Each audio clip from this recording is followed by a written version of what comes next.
hometown in the Scottish borders, which is a blissfully peaceful, happy and relatively prosperous place until the Wealth Divide project was initiated again.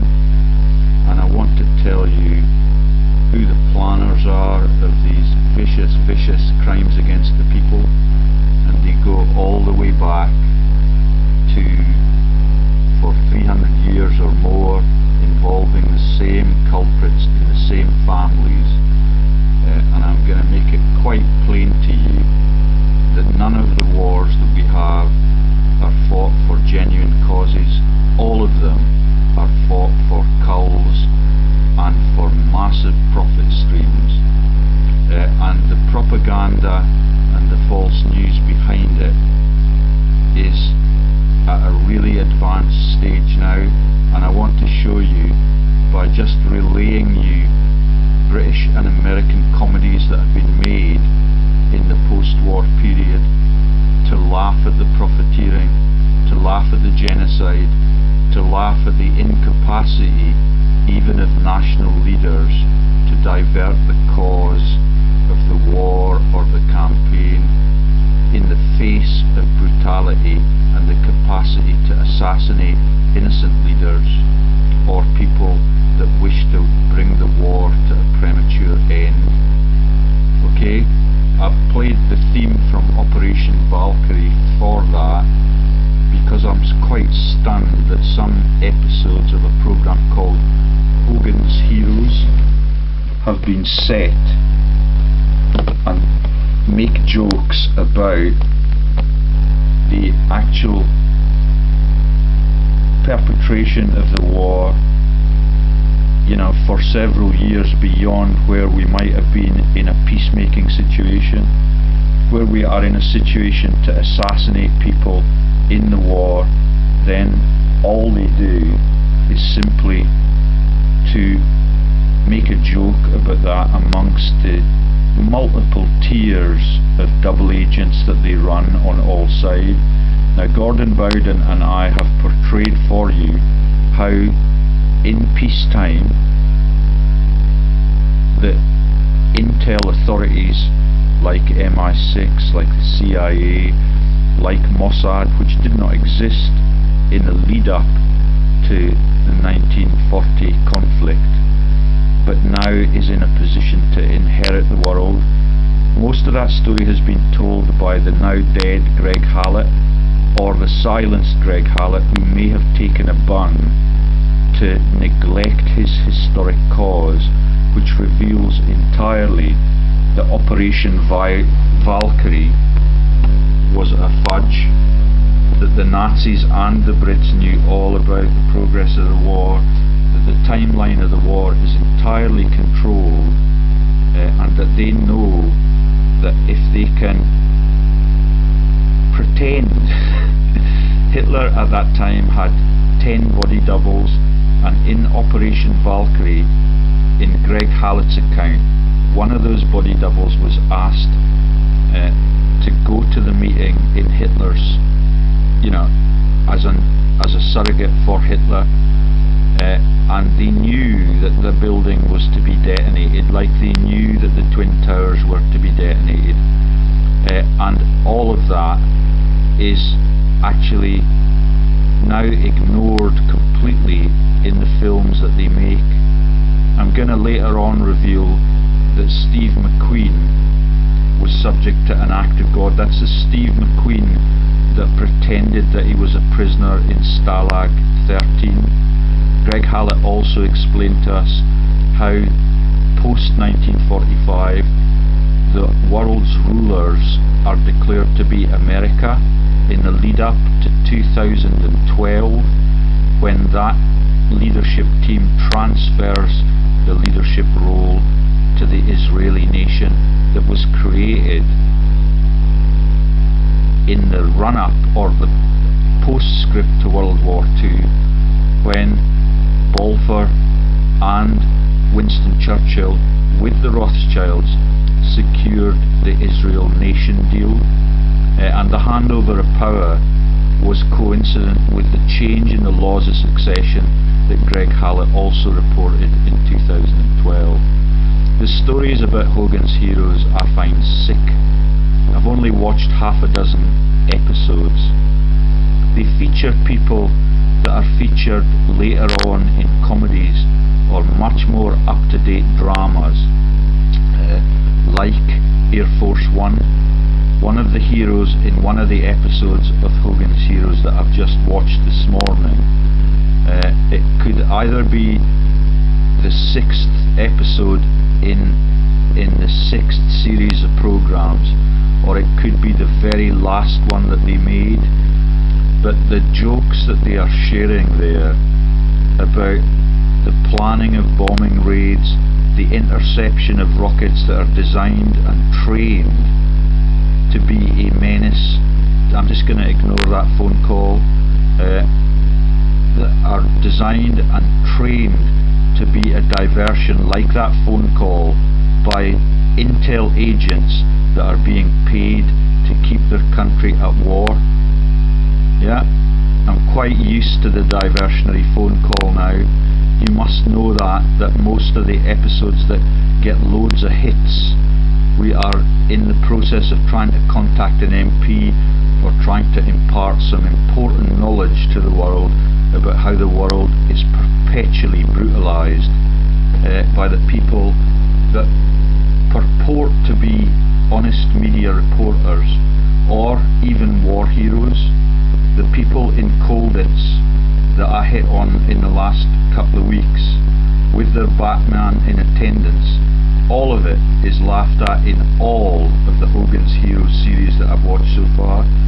This is the inaugural one, and I'm just going to let you see how it switches you into that wartime period, and it gives you a jocular slant on everything that was happening in a campaign that is reported falsely through every vent that it possibly can be. Remember that at that time that Beaverbrook from Canada had been shipped in to be the head of the Daily Express, the head of the munitions industry in terms of aircraft production, and Winston Churchill was in charge of the Admiralty. Okay, I'll just let you hear the theme music. They will very quickly take all of the episodes of Hogan's Heroes down that I have watched. This is Series 1, Episode 1. So this is the launch of the comedy programme.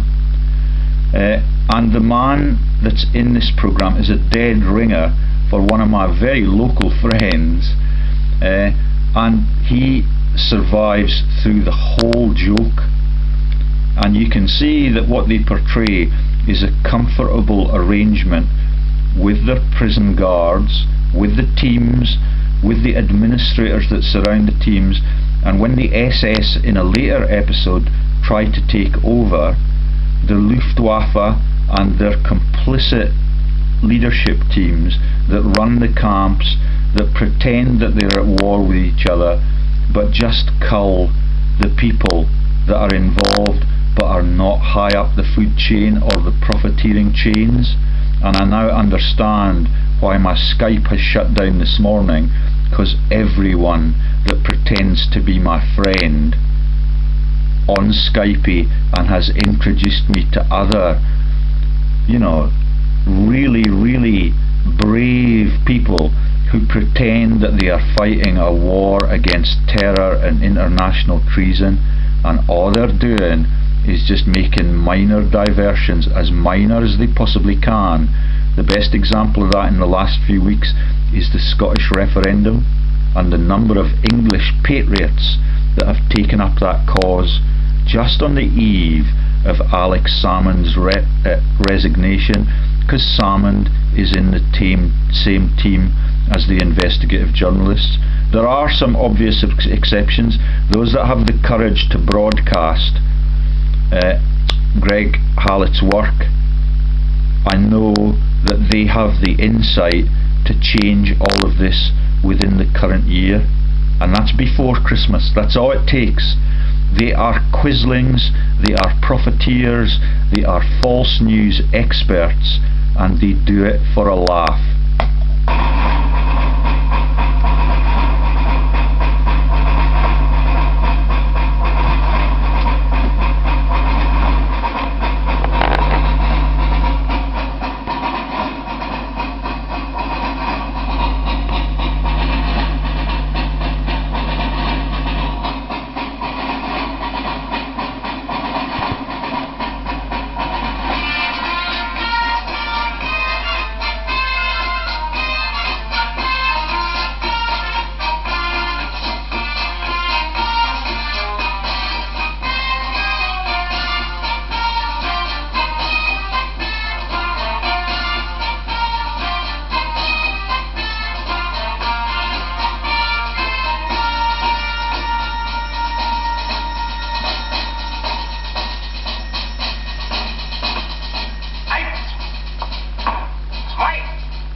Come on.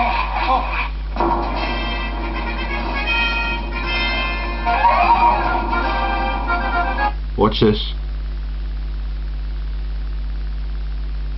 Everything designed to be laughed at.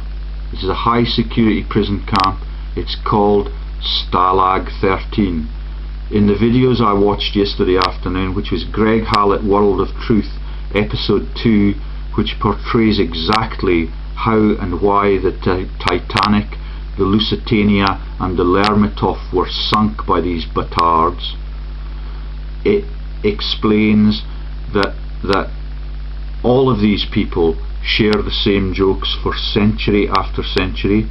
And in that disclosure by Greg Hallett, when he revealed that 13 is the code number for government, and then you begin to see the timelines upon which the governments are given responsibility for running the world. America's just had its turn. It gave it up, as I said just a few minutes ago, to Israel in 2012, when the total corruption that involves the illegitimacy of the British monarchy led to the death of Greg Hallett, or the gagging of Greg Hallett by a massive bung. I have no way of knowing what the truth is, because these teams are absolutely duplicitous. They are there to fool the people, and with the help of magnets in the industry of making the war weapons, they are able to manipulate minds in a perfectly masterful way, which they then turn into comedies. Now, I'm a professor of neuroscience. I understand how the brain works intimately. I've worked with the best psychologists in both hemispheres, and I now understand that in the neuroscience sector in universities like Reading, they are now running Ponzi schemes, profiteering schemes, just like they were in wartime, which are portrayed as being cross-party prison camps. Yeah, they've got the capacity to issue money. We'll see that in episode 1. When it occurs, I will show you the footage of it. They've got the capacity, and they use icons that are related to the release of the euro and the persecution of vast tracts of land and citizens by the imposition of a central government across the eurozone that is there to steal from the people and to launder their taxes, their savings, their investments into the IMF funds and coffers in Washington, where these jokers from America, in this particular case, kick in and they play their roles. I would love you to look up a few episodes of Hogan's Heroes before they shut it down entirely.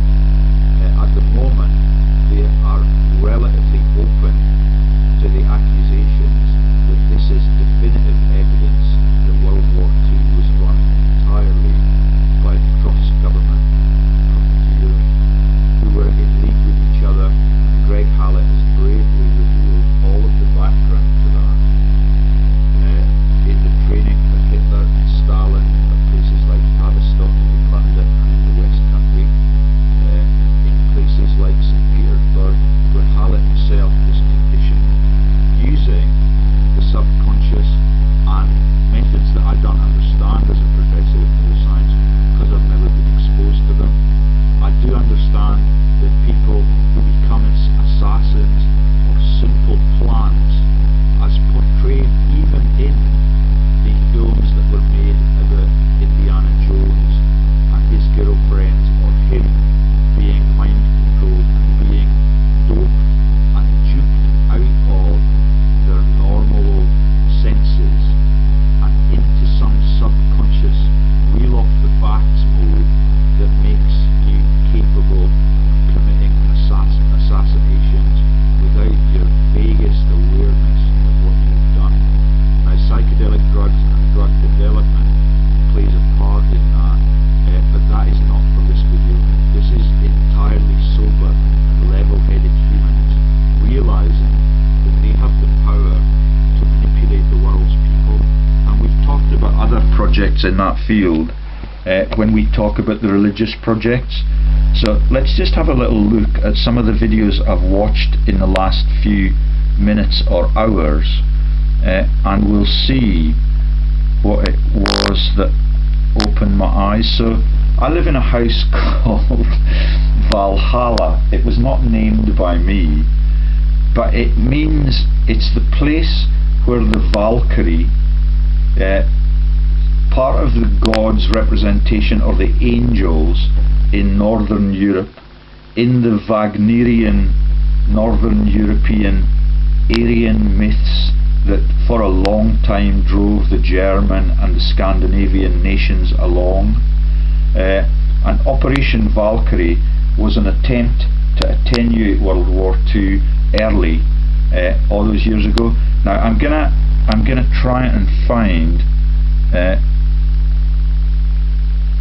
Let's see if I can find on the history for this what other videos I've watched this morning, and that will be in a way a script for me.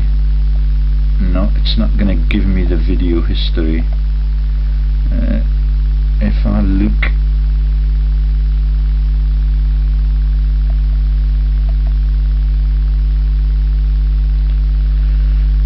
I'm just going to nip next door and get my notebook. I'll turn the soundtrack on and you can hear the ludicrous conversations. No one escapes from Camp 13. Not last night, not tonight, not ever. You know, that's true. Then why do you persist? Let's put it this way. You run a big operation here. Guards, dogs, civilians, the whole thing. That's right. How many men would you need if we gave up trying to escape? How many? Yeah, I mean, would they need a colonel as commandant? A captain could do it. A sergeant. Sergeant. Don't worry. I don't think they're going to transfer you to the Russian front. You say something? Rumors. Where? Who? Wasn't one of my men. Was it Karl? Fritz? Schultz? Aha! Schultz, the big mouth. Boy, you're clever. What about the escape? What escape? Last night. Colonel Hogan, let me explain something to you. I'm of the old Prussian school, the Heidelberg aristocracy. Now we think different than the new order. The entire camp must be punished. All right, have it. Remember that Heidelberg, like Oxford, Cambridge and Göttingen, was immune from bombing in World War II.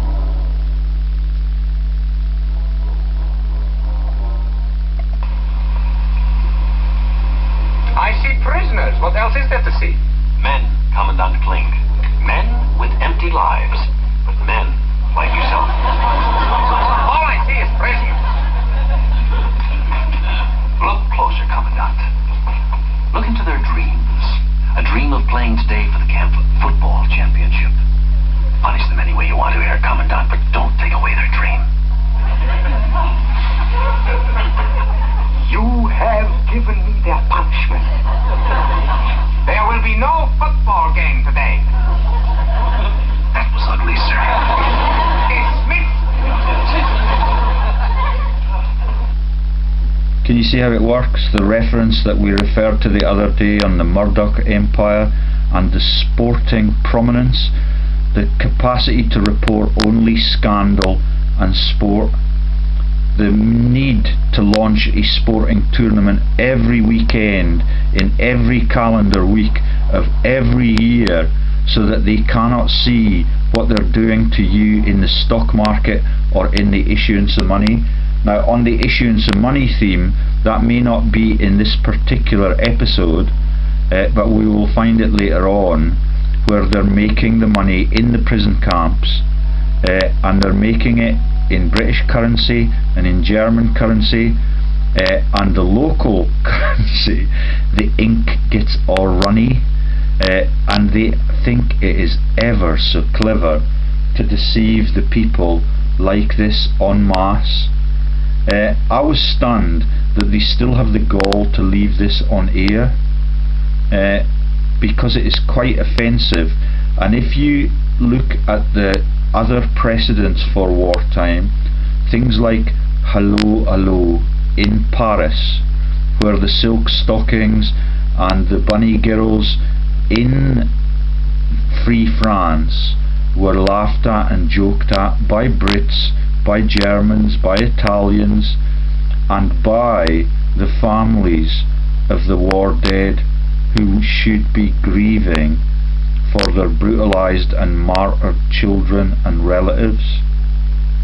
It is really, really sad that the human condition can be diverted into profiteering campaigns like this again and again and again, and the people that purport to be investigative journalists are just vents and are staff members for exactly the same thing, even in this day and age where we're now in Syria, we're in Ukraine, we're all over the brutalised Middle East, just so that this gravy train can be continued. And the fear-mongering that it engenders is particularly tragic in the last episode that I watched, which was in series 6, I think it's episode 24. Now I can play little bits of that again, but that is the one where they try and intercept the German rocket. They discover the German rocket because the concept of surveillance is in every prison camp vent, even in the hotels, in the towns, in wartime Germany. They know that if you have a conversation with anyone, it's on tape and it's being surveilled. There's a little joke about their coffee machine in Stalag 13. Now, one of the really sick jokes that is shared with the legendary film The Great Escape, featuring a chap called Steve McQueen, is the sharing of the laugh that it was difficult to escape from there, or it was difficult to liaise with Berlin or the SS or the Luftwaffe if you really wanted to, as one of the profiteering planners of these conflicts. We've already portrayed the two Ronnies' jokes about Colditz, about how easy it was to escape from Colditz, about how easy it was to get your manservant in there if you were the landed gentry in any of the G8 countries that participated in these massive scams against the people. Okay, you can still hear the soundtrack of the Valkyrie on the other record, and I've now found the Valkyrie, remember, was the project to kill Hitler.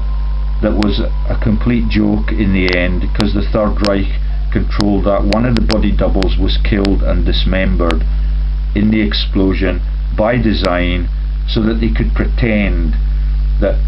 But the portrayals that you see on Hogan's Heroes of the planning for such operations and the interception of German rockets that were trained on Britain so that they could then premeditatedly bomb places like Dresden in the run-up to the end of World War II, after the treasures had been laundered out of that magnificent city and all of the refugees had been put on its pavements so that they could be culled by the firebombing exercise. That is laughed at in several episodes of Hogan's Heroes. The links to the Luftwaffe, the links to the SS, the links to plots to assassinate Hitler. I've watched all of those episodes this very morning. It only took me an hour and a half. The programme is made in the late 1950s, beginning the year I was born and ending 6 years later. Typically, a particularly vicious episode is season 6, episode 6, and I believe that is the one that I watched last, which portrays the interception of those rockets and the dropping of the bombs in the lead up to the end of the war. Or that could have been episode 24, season 6, because they're so near to my mind's eye and I'm so shocked by what I've seen. You need to get on. There they are now, issuing the money in the prison camp. Let's have a little listen to the transcript at this point.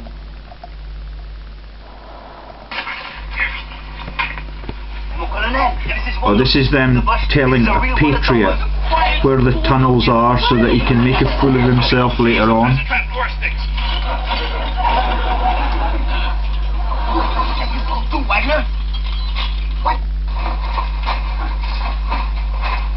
Okay, they're showing him the infrastructure within the camp that they have built in liaison with the Nazi paymasters. They make German money. By the bale. Is it good enough to pass? Confidentially, we're having a little trouble. And the real stuff, the ink has a tendency to run.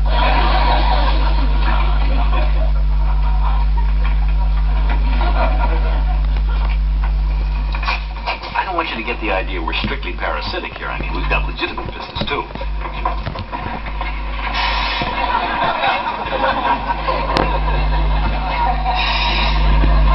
Watch your head. Boogers. We getting ready for a big breakout? Certainly not. Cigarette lighter. Outside in Berlin right now. Of course, the Japanese will copy it and undersell us, but that's free enterprise. Fantastic. You remember all of the merchandising jokes last week about the monkeys on the shoulders, the PG tips, the gonkulator, and the release of machines that could win the war within the space of a fortnight, and all the Tesla technology. The only thing I disagree with Greg Hallett in his horrible histories is his portrayal of the Heart Menace and the technological intervention that will be horrific for the world. It's just a joke at the world's expense. And when you see the episode, which I'm going to turn on the other computer, about the interception of the rocket science and the need for Intel double agents to reveal exactly when and how those rockets are going to be launched to attack England. This is a laugh at the Roman senators in the baths. This is occurring within the prison camps. They've even got a barber shop. And if you look at the pictures on the walls, you'll see that the icons for the euro are already there and already being laughed at. Yeah, there's the references to Hitler and how this man is trying to escape. The Germans that police the camp are exactly the same actors that appear in The Great Escape when Steve McQueen, the actor, was taking the piss as an American about how easy it was to escape under the wire, like the little clip that you have just seen. Here we have another episode this morning that I've watched in full. Season 6, Episode 6, that is about the attempted takeover of the camp by the SS and the planned killing of Hitler. The planning was done entirely by the Americans. The Germans are portrayed as buffoons, and the profits are taken by the Americans with a little bit of spin-off and trickle down for the buffoonish Germans that participate locally in the local scams and the profiteering and the sales of silk stockings and the like. Are you beginning to get the picture about how cynical and premeditated it is?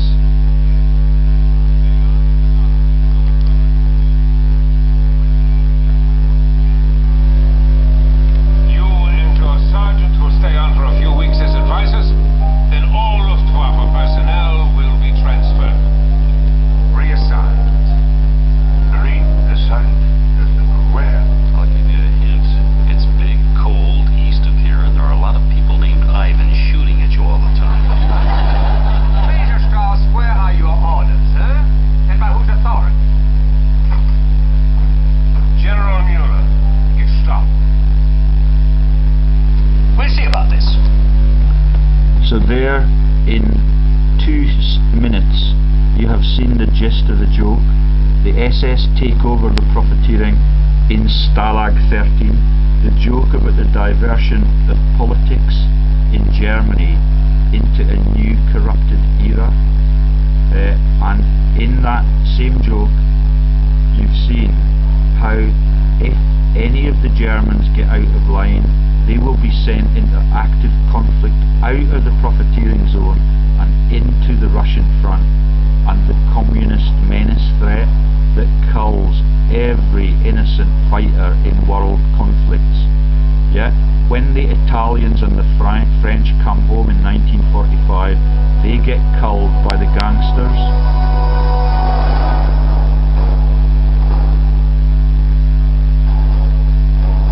So that's just the kick-off to that particularly vicious episode. That's season 6, episode 6. Get it onto your computer this evening and watch it. There they are gardening, pretending they're getting rid of the soil. The gardening jokes are all about fertility, lettuces, and the need to get rid of the soil using technological devices that were laughed at in the Great Escape film. Using a man who presented himself as a spy in a program called The Man from U.N.C.L.E. U.N.C.L.E. was Desmond Morton, one of the leaders of the spy rings in World War II. The SOE, the spy ring, was led by banking leaders and massive financial institutions. The innocents get killed for their capacity to reveal the truth, as I'm doing this afternoon, and then when they pretend that there are no tunnels and find one within 30 seconds, everybody blames somebody else.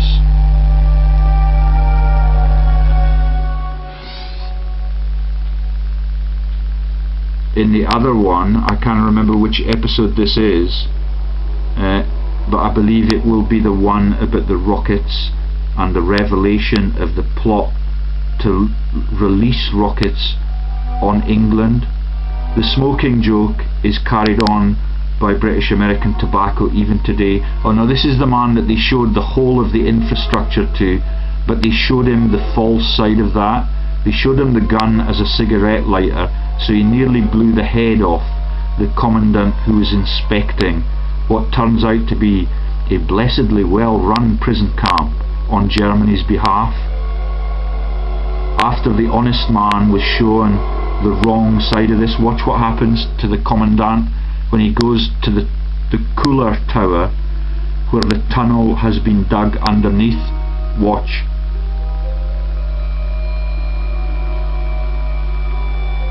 Yeah, that's the double agent. They tell you a pack of lies. You cannot believe what your colleagues tell you. You cannot believe whether or not you have a contract to kill Hitler or Hitler is going to take you out. If you're told that you get the Russian front because you don't want to be part of the plot, you get the Russian front and you are killed like all of the ordinary non-profiteering troops. In this one, you have a Spanish chef. There he is, the little guy. Now Greg Hallett has impressed upon us how a Portuguese fellow called Marcos Manuel and his surviving relatives are the legitimate claimants to the British throne. Here you can see the scenes that we see in the Great Escape film, and in either one of these episodes that we're watching now, we get the need to kill, as a negotiated agreement, 50 of the escaping prisoners, and exactly 50 in the Great Escape film were killed by a machine gun in a green field very close to the Swiss border when the escaping troops were brought back to Stalag 13. The prison officers who operate in the cooler are the same people in each film, and one of the heroes, one of the defectors in Air Force One, or his father, is cynically portrayed as being the people involved in these plots in the prison camps all those years ago. I'm going to try and find now, with the sound down, some footage of the award of the Oscar for the 2013 Oscar ceremonies to the slave film that featured the plan to cover up the young dead Steve McQueen, who died in his 40s because he is having a joke at the massacre of millions of people at the world's expense. God does not think such things are funny. That's why Steve McQueen died young, and that's why Steve McQueen was appointed as a director, as a black man, as a director in a film about slavery. I haven't seen the film. I've seen the cynical jokes that they shared at the award ceremony. I'll try and find that for you now. May take a little bit of time. There's the end of that. There's the producer is Bing Crosby. Now you can see that Bing Crosby is a head of American society. Bing Crosby goes and entertains the troops in wartime. Yeah, they travel around the world. There's a link to Bedford. I forget what the actor or the singer who was the link to Bedford, and the Bedford Falls joke. The Bedford joke is a joke also about the launch of airships that were produced by Britain in that era, but were actually designed and invented by Germans, and it is entirely for profit and entirely for a laugh at the world's people's expense. Yeah, Allo Allo was something along the same lines, and when you look back to, I forget what the comedic version was in the Southeast Asia, but they had a troupe of opera singers portrayed as fools and buffoons when they laughed at the dismemberment of China all along that South Pacific coast, the Vietnam region that was brutalized again by Nixon in the 1960s, and then by LBJ, who is actually the culprit of the Air Force One jokes, because he signs away the Federal Bank in America to the Rothschilds within 1 hour of President Kennedy's killing in 1963. Season 6, Episode 6. Let's find the last episode, which I watched this morning, and I believe that will be on here. This is them still fighting with the SS and infighting with the Luftwaffe for control of the money stream, the issuance of money even in a prison camp in wartime, and the issuance and the sales of silk stockings to locals. The people get put in the cooler, and the little Portuguese come Spaniard is the chef, so that they can have a 5-star cuisine in the cooler, like in the coldest scenarios.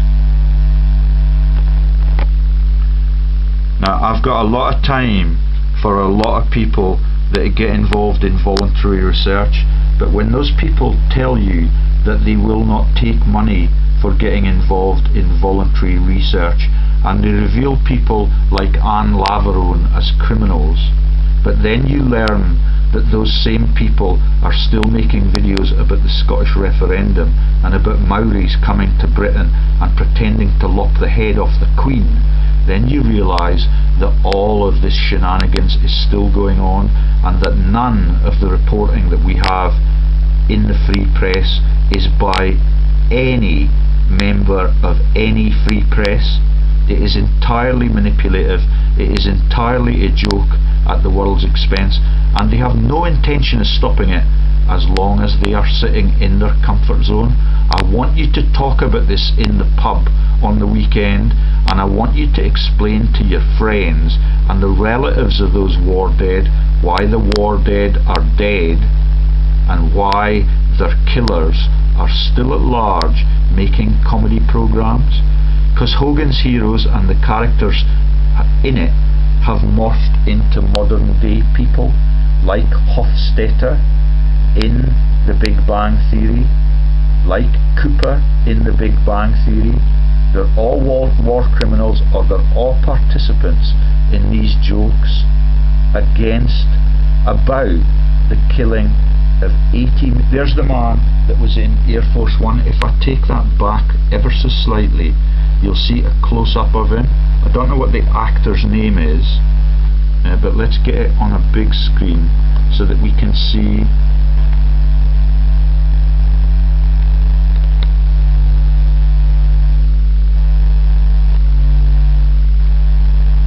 There's the wee Portuguese chef. You remember the Portuguese or the Spanish chef in Basil Fawlty? Yeah, all of it is overlapping and interlocking. They launder the money out. Let's see if this is now.